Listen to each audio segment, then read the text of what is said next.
hard to get me out of it. I'm too very young.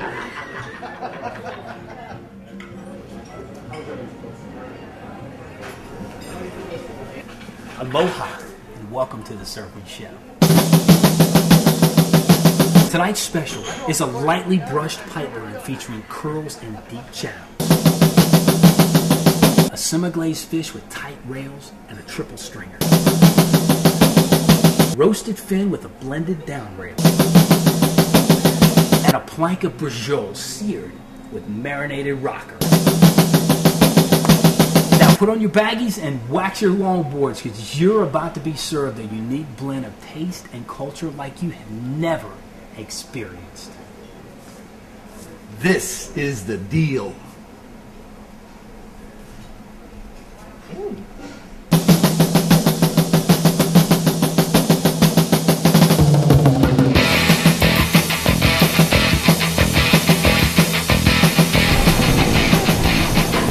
Want some pie?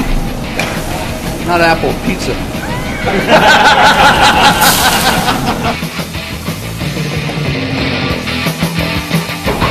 House salad to go. All right, I don't want to be on camera for this.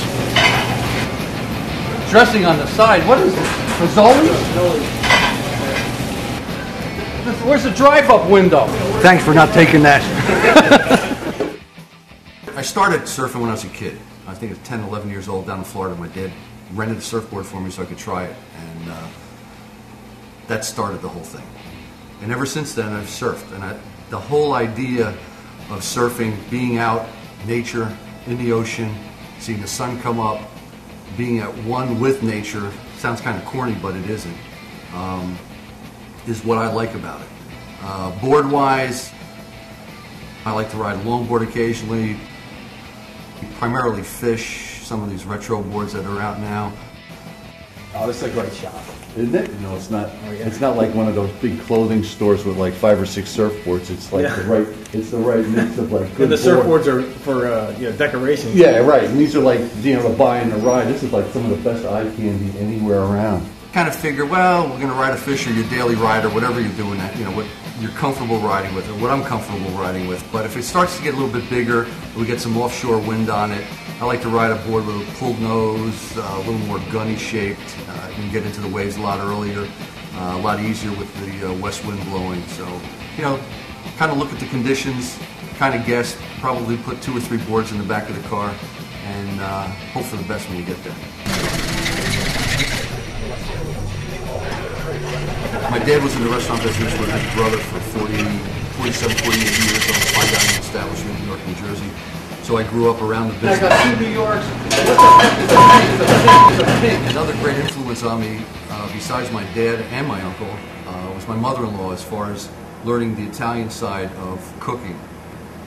She came out and I took a yellow legal pad and stood by her while we made 3 or 4 different dishes and took copious notes to learn how to make these properly. And that was my real introduction into Italian cooking. What is pink? Well, I'm cooking the way I want. How's that? I think that's a good idea. Which took me to where we are now, many years later, on Washington and Main Street in downtown Suffolk with Primo 116. I think it starts with the idea of what we're going to cook. I think the main focus that I have always is to let the product be the shining star.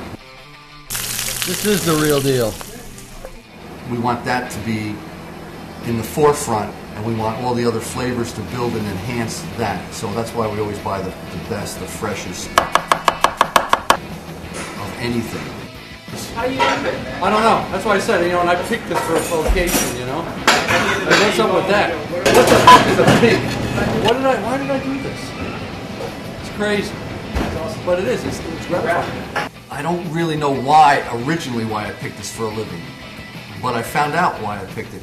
There is an instant gratification because when you finish a meal, you finish cooking it and present it,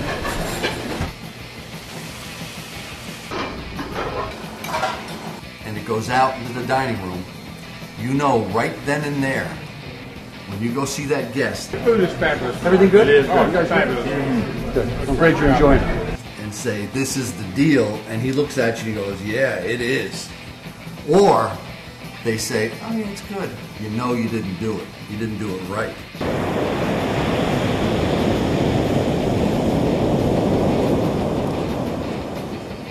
I came up with the surfing chef because of the two passions in my life, one surfing and the other cooking.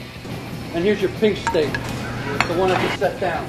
The show will be engaging on a couple of levels. One on the surfing level because we'll be able to go meet maybe some shapers and some different surfers in different areas, be it on the East Coast or West Coast, and seeing the different boards that they're riding for different types of surf. Cooking-wise,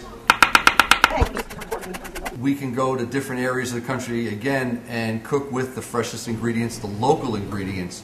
But again, cooking the way I cook, going back to basics and cooking where you can do it in your house. So you finish watching the show. But I believe it's more like a cachuco. God bless you. You can go online to the website and see, you know, here are the ingredients. This is how we put this dish together. And put it together in your house the exact same way we do it on the show. We're going to serve it right out of the pot while it's boiling. The only thing we need to do to finish it is we got some fresh basil that I chiffonaded before, and we're going to throw that on top. Boy, it just smells great. There's a common thread running through all of us that surf and like the ocean. But I think it's the same in cooking as well. I mean, if you're cooking because you love it and it's a passion, that's what you should be doing, not just going through the motions. And so when you're in different parts of the country, you're going to find different surfers, different shapers, but you're going to find different chefs as well. And you're going to find the small local restaurants, the guys, the independent guys like myself that are scratching out a living cooking for that locale that have a niche. And they have a niche because they cook and they prepare certain dishes a certain way. What's fun about this deal is that we get to surf, we get to cook, Let's sell that steak. and do it again.